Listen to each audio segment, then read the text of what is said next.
You're listening to the Cat Breeder Sensei Says podcast, the show that supports the reputable breeding of pedigree cats.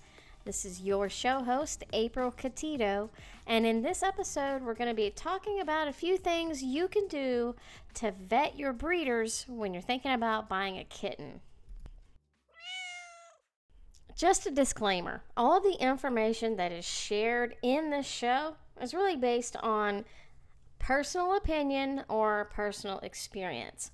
So I know there's more than one way to do things right. So I'm not saying by any means that the way that I discuss in any of my podcast episodes is the only way. It's not cut and dry. In fact, there are many different varying opinions about how to do this the right way.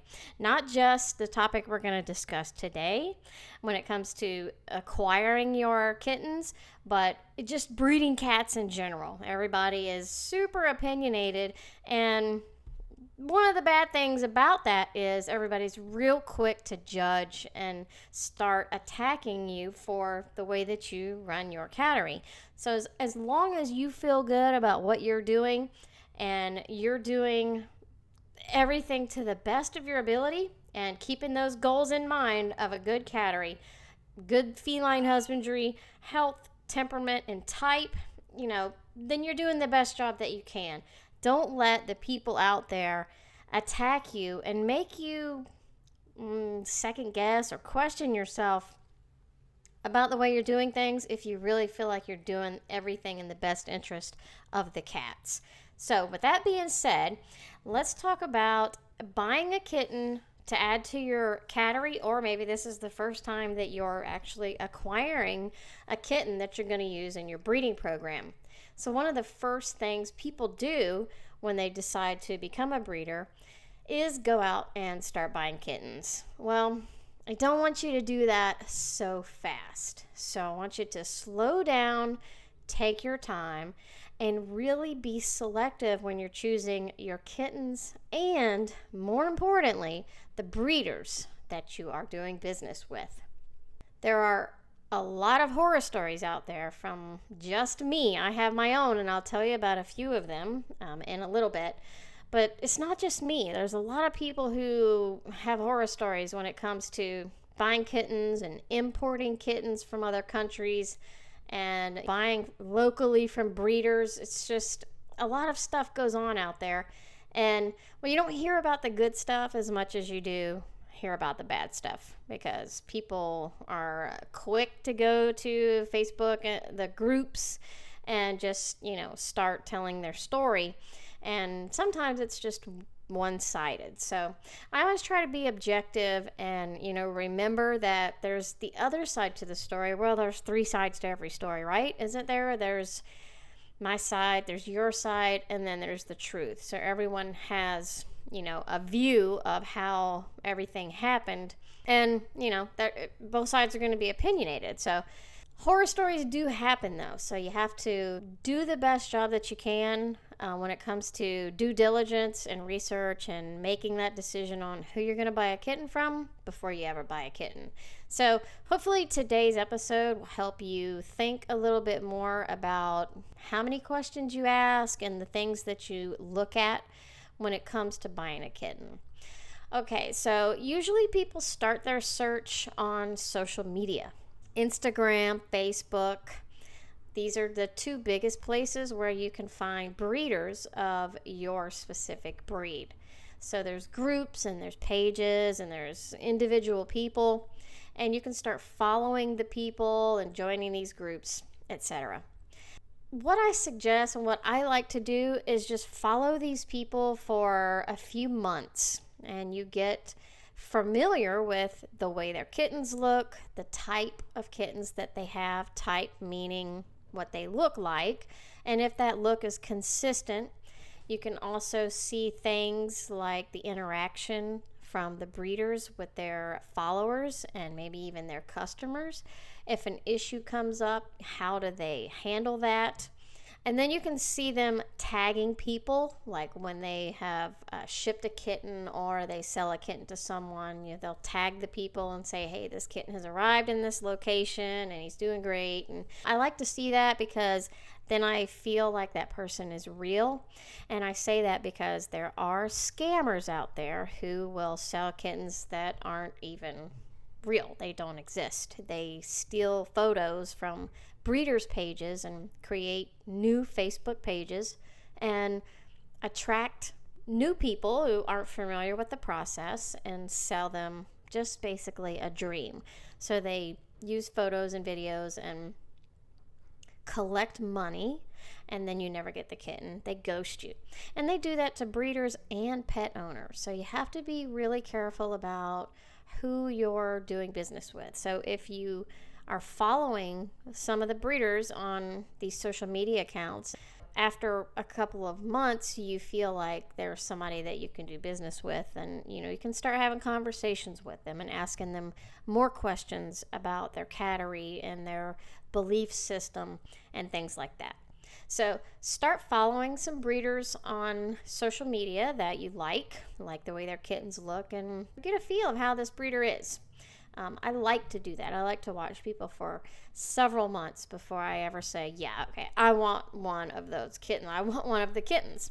So I always say, choose the breeder first and then get a kitten from that breeder, instead of finding the kitten and then trying to mold this breeder into something that you want her to be when really she's not. You really just like the picture of the kitten. So the kittens can be impulsive. You can see one and say, oh my God, that's the one. I have to have that. And that can get you in trouble sometimes because the kittens sell really fast. So you may find one that you really like, and then you just want it so bad that you just skip all the due diligence and send a deposit, and that'll get you in trouble. So take your time. There's always going to be another pretty kitty that's waiting for you very soon. Once you find the breeder, ask for some referrals from people that they have sold kittens to, both as pets and to breeders. They've sold kittens with breeding rights. Those are two different categories. They are treated completely different when issues come up and repeat business and things like that. So get referrals from these breeders and talk to the people and see how they feel about the experience that they had with that breeder. Now remember, when you ask for referrals, you're not going to get anybody that they've had a negative experience with. So you're going to get the best of the best. You'll get the cream of the crop referrals, and that's okay. At least you can get some of the best testimonies from their customers and see how they feel about it. You do want to know what club or federation that the breeder is registered with, especially if you are working with someone who is in a different country. Then you want to verify with your club if they accept those pedigrees. So, for instance, TICA, the International Cat Association, they have a list of clubs that they accept pedigrees from on their website. So you just want to make sure that it's compatible, and if you are a member of TICA and you're getting a pedigree from a different club, then just make sure that there's not going to be a problem registering the cat into TICA with the pedigree that that breeder uses. Sometimes they are members of different clubs, and if they know that you need a certain pedigree, like a WCF pedigree, then they'll register the kitten in that club to make sure you get the appropriate pedigree. Review the breeder's contract. So most of the time, the breeder will have a contract that they require when they're selling you a kitten with breeding rights. Now, not everyone does. I've bought several kittens. Of course, they were from other countries, but they did not require a contract. They instead just did a transfer form so that I could register the kitten in my name. But most of the time, breeder is going to have a contract. Make sure you review the terms of the contract and that this is something that you are in 100% agreement with. I'm a stickler for contracts, so make sure that you are abiding by the contract. I mean, we sign these agreements, and these are the terms that we're both agreeing to when we do the transaction. So I think that ethically, the contract that is signed between the breeder and the buyer should be upheld. Now, once you find a kitten that you really are in love with from a breeder that you approve of, Then you'll want to start doing some digging, some research on the kitten and the lines that he comes from.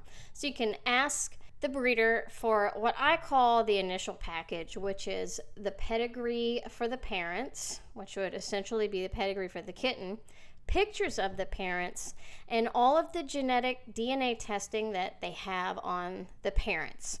Usually, the breeders don't have DNA tests for the kitten specifically because they're usually very young and have not tested that kitten individually. But they do usually have tests on both of the parents, the mom and the dad. So which test you're looking for is going to be based on whatever is the standard for your specific breed. So I know for Maine Coons, I'm looking for minimum of 4 tests. I want HCM, PK, which is polycystic kidney disease. I want PK deficiency, and I want SMA. So those are the 4 that I want to see negative tests for on both of the parents. If they're negative for both of the parents, then they're going to be negative for the kitten.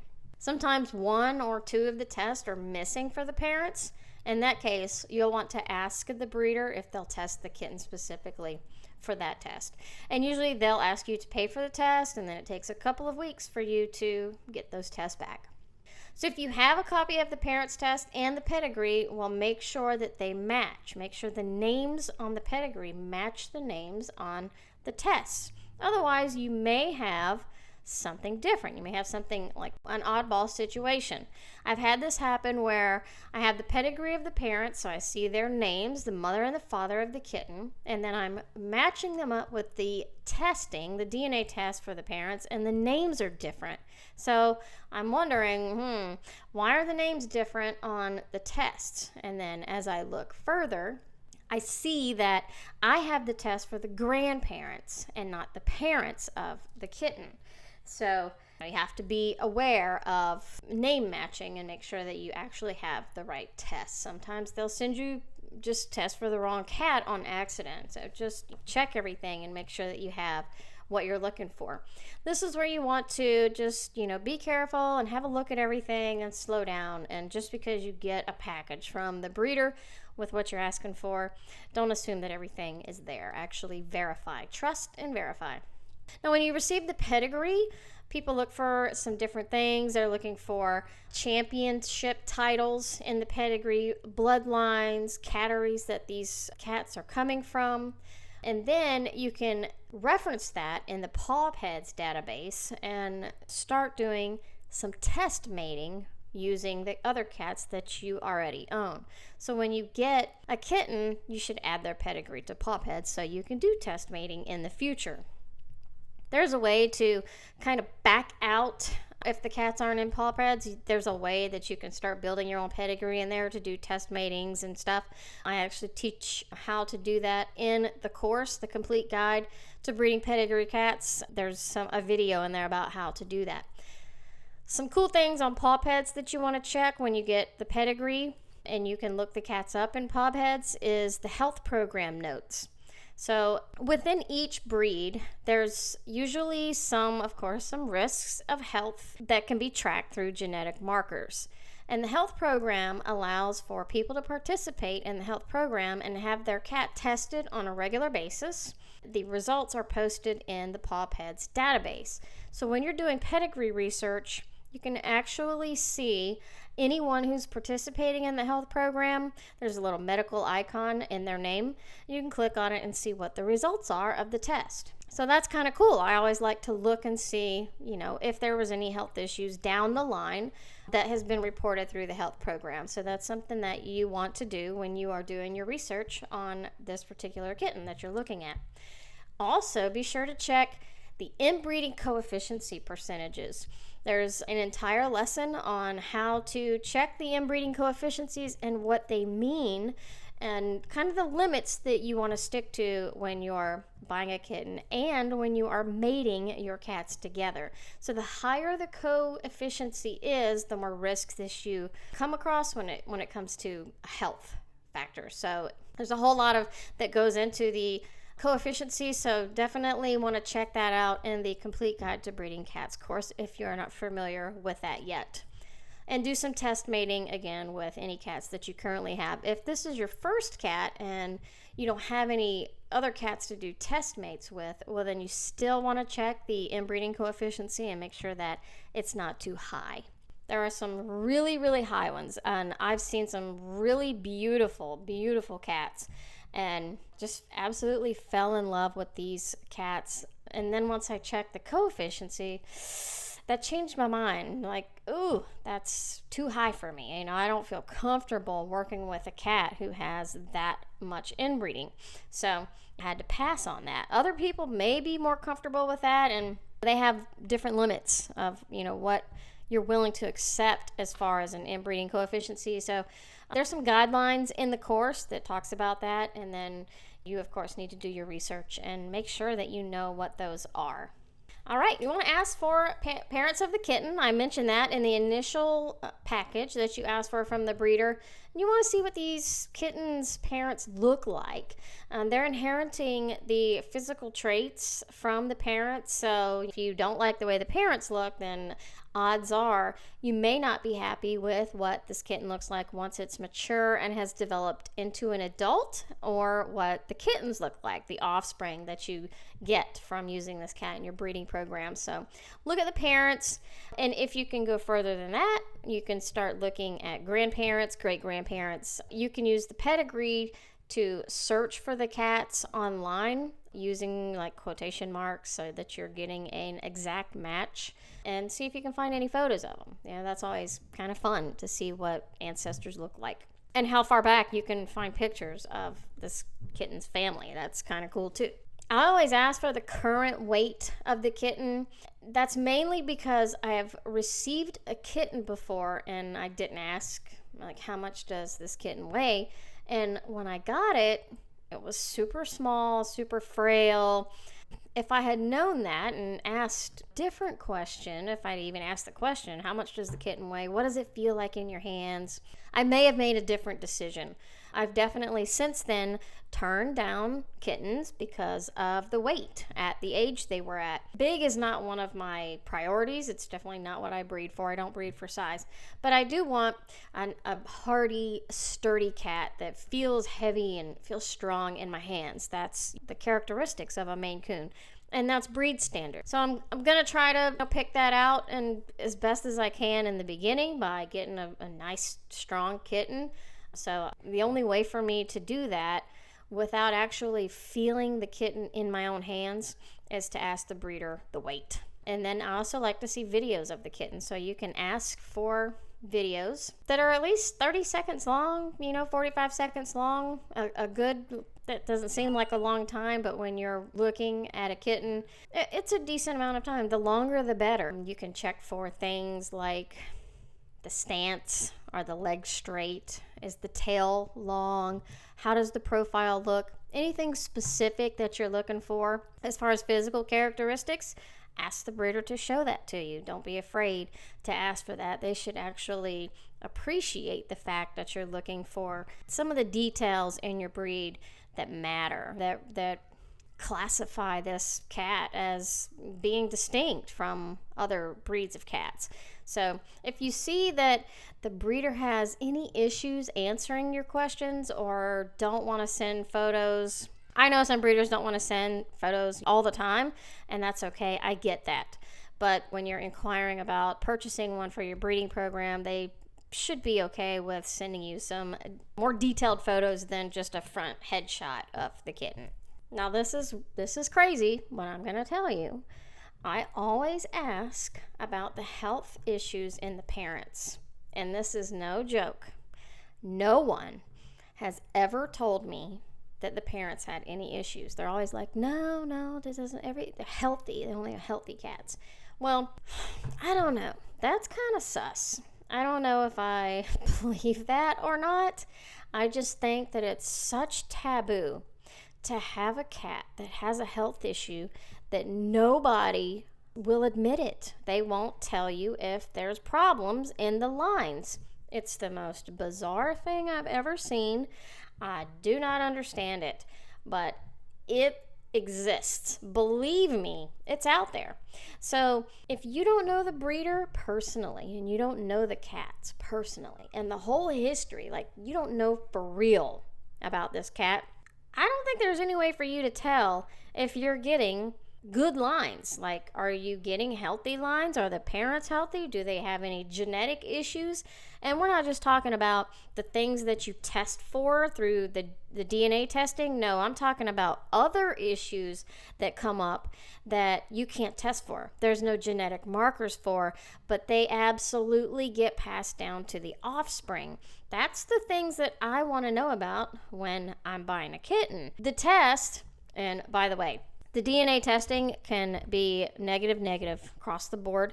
That doesn't mean that your cat is not going to develop this disease. It just means they're not a carrier of the gene and they are not at higher risk than the next cat. But it does not exempt that kitten from ever getting that disease. So anyway, back to what I was saying. That was a side note. The health of the kitten, it's always up in the air, in my opinion. When you get the kitten at home and you start to observe something that's not right, later you find out that it's something genetic, maybe that they got from their parents, or that this problem they're having is genetic. I can't say for sure if the parents had it, but there's no way that a breeder would ever admit to it. You know what? When I've mentioned I had one issue with one of my kittens, I had to spay her before she ever had any mating occurrences, or she never produced any kittens, but I had to spay her early. And when I talked to the breeder about it, it was probably one of the first issues I had. She said she was fine when she left here. And I think that's like the general statement. Like no one wants to admit that they might have a problem in their lines. And I think that is so wrong. I just wish that people would admit when their cats have a problem and they have an issue. I don't know, if they just have a health issue, tell the truth and just put it out there, right? Just put it out there. People appreciate honesty way more than they appreciate lies. So when let's try to change this community and put it out there. If you are breeding a sick cat, then you probably should reconsider what you're doing when health, temperament, and type is our goals of our cattery. Those are the goals. And health is first. So if you have a problem that affects the quality of life of the cat and the offspring, then the cat shouldn't be used in your breeding program. I went off on a soapbox. Okay, so hopefully this checklist can help you make better decisions when you're working with a breeder. It might be a little overzealous, but it's better to be safe than sorry. Like if you have a guideline to go by and like, oh yeah, okay, I don't want to forget to ask for the pedigree. I don't want to forget to ask for the test. I don't want to forget to ask for pictures. This is going to help you remember that. By the way, you can download this checklist in the show notes. They're on the website. Just go to catbreedersensei.com. Go to podcast in the menu at the top and then look for episode 6. And that's where you can download this checklist for vetting a breeder when you're buying a kitten. Hopefully this is going to help you today and in the future. I use this checklist every time that I am looking to add a new cat to my cattery. If you like this episode of Cat Breeder Sensei Says, or just our podcast in general, do us a favor and leave us a positive review. Whatever platform you're listening to the podcast on, give us a good liking, give us a good rating. We want to get the word out there that this is available for breeders. Whether you're a new breeder or you're an experienced breeder, it's always nice to have a positive community that you can share your experiences with and maybe get some new insight. Who knows? We are on Instagram as April Catito with a K, and also on Facebook, April Catito, and it's listed under our podcast. So you can look for us on either one of those social media platforms, or you can visit us on our website, catbreedersensei.com. Thank you so much for listening to our podcast, and let's get out there and be the positive impact that our cats need. I'll see you next time on Cat Breeder Sensei Says. Bye.